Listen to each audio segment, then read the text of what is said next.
Yun. Wow. Hi, good morning. This is my daily routine every day morning. So, magwawas po ako ng aking mukha.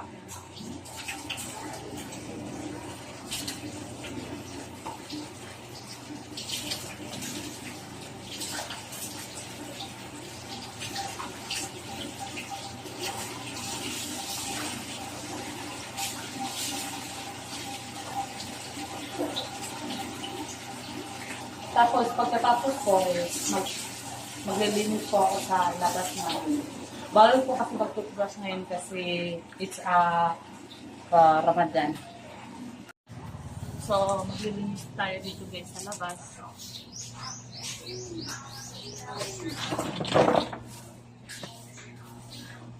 Ito po yung araw-araw na gawa. Everyday po punta ko ng school.